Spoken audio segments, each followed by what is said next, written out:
So this video it's made for just sharing with you the kind of basic directions of movement that is used in yoga. Is based mainly on a younger yoga, but in general I find it can be applied for any yoga practice or in general for physical directions, and this is both at the physical level but also at the energy level. I'm going to be going from the top of the body down. Most likely I'm going to be dividing the video in two. So I'll begin systematically from the top to the bottom. I'm just going to give you a broad spectrum of this. You don't need to remember all of them, but you can come back to them here and then whenever you're going to be practicing most of the asanas. So how it goes in the head. So the forehead is usually divided from the middle to the sides,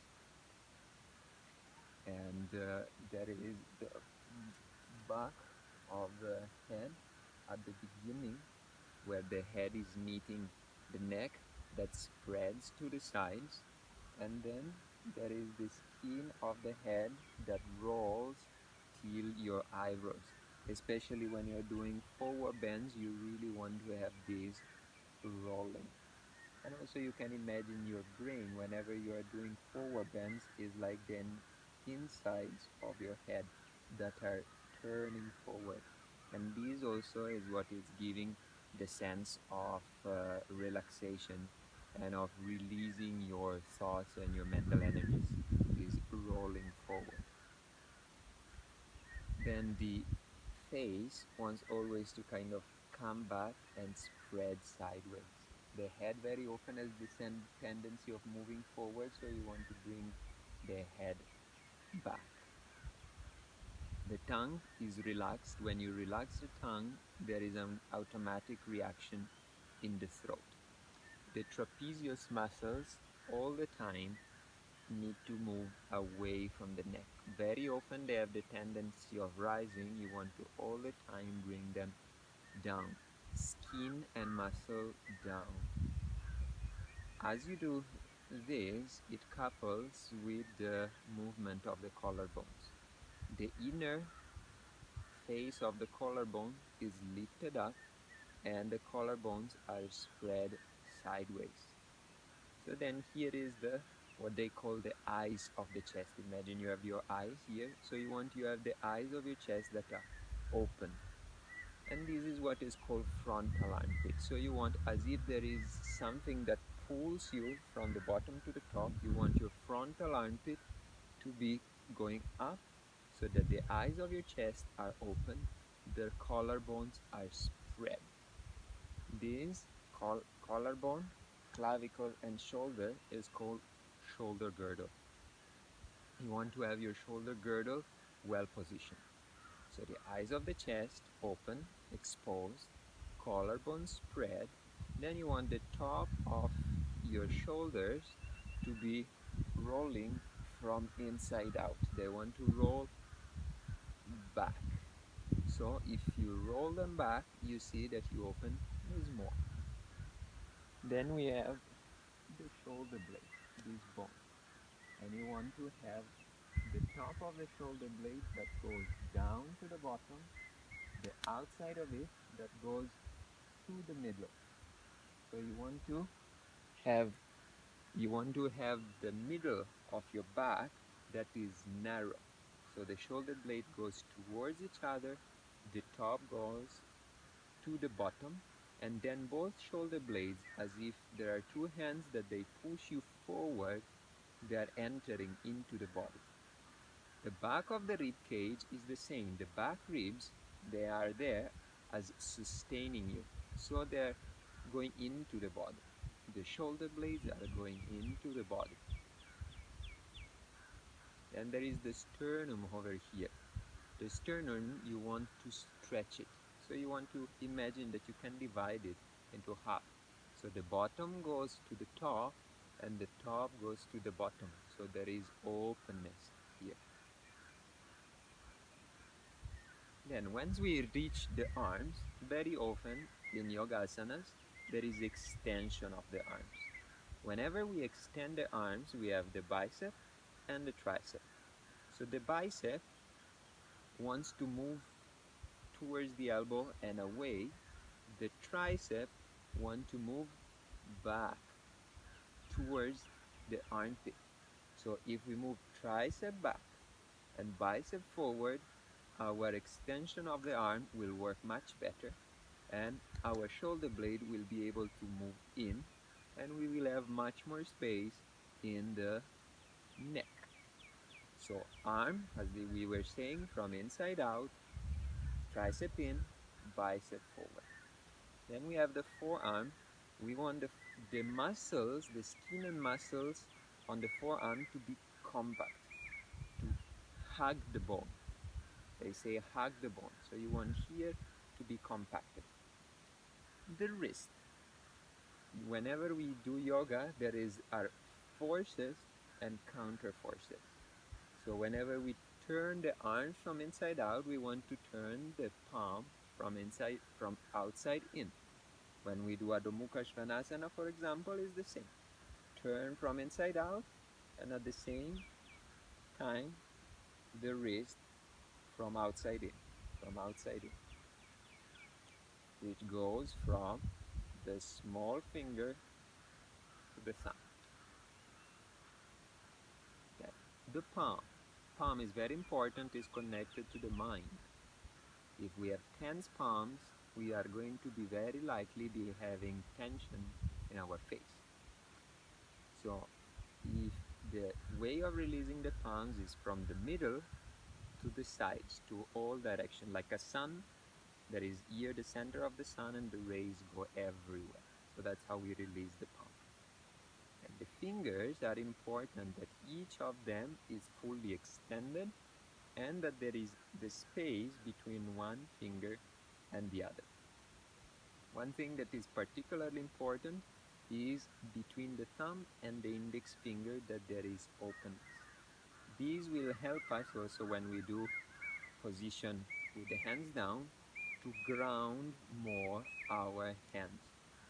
The palm and the index finger are down.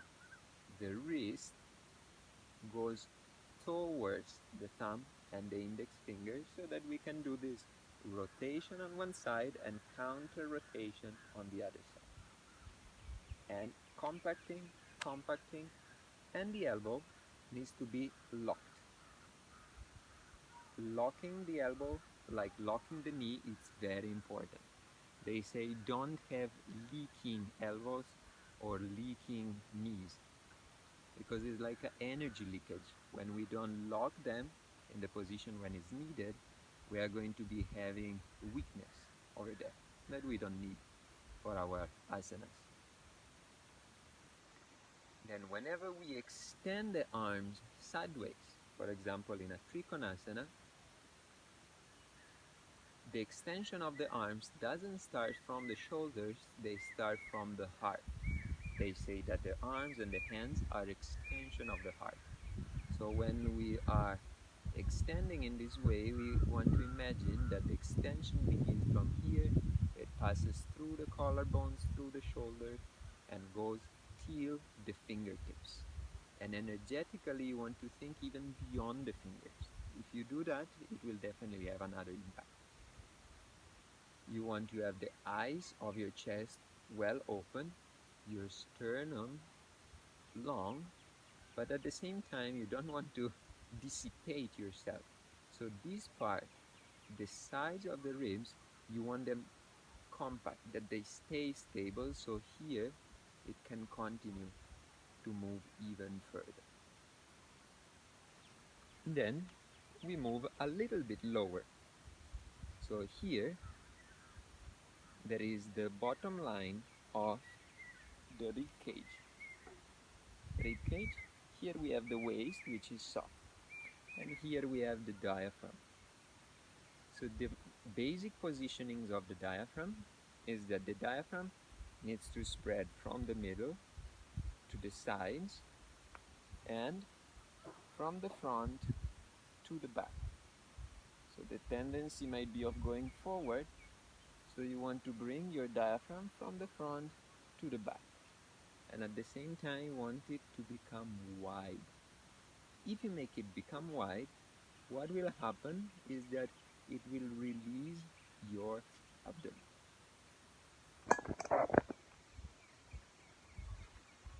Then in a similar way, your abdominal area, you want to feel your navel. The navel wants to come back, almost like as if it wants to touch your lower back. Navel back, without pushing it back, but just if you adjust the top side of the body, simply you will create space for the navel to go back. If you relax your diaphragm, if you let your navel go in, your whole abdomen will spread more. Then the abdomen also can be divided.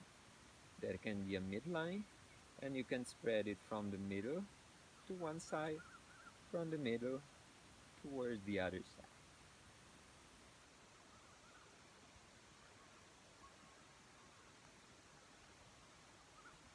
The lumbar spine. The lumbar spine, you want that the lumbar is also divided into. The top part of the lumbar needs to go up, like lifting the lumbar to lift the thoracic spine, to lift up your cervical spine.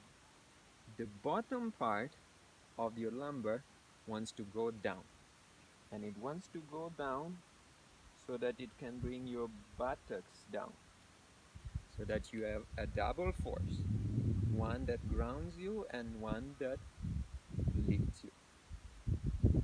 Then we have our sides of the trunk. The sides of the trunk are supposed to be lifting. So from the hips, they need to be lifting up till your armpits. Then if you are in positions in which you are extending your arms up, you don't want to stop at the armpit, you want to continue. So the beginning of the movement is in the hip, and then it rises till the armpit, then it goes till the elbow, then it goes till the wrist, and it continues. So that there is an entire line of force that reaches your fingertips. And opening the armpit is extremely important. And you see here, we are again with our frontal armpit. So the frontal armpit is rising up. This part of the armpit is open and the shoulder blades are coming in. So this is it for this top part of the body, and we are going to be continuing with the bottom part of the body in another video. Bye.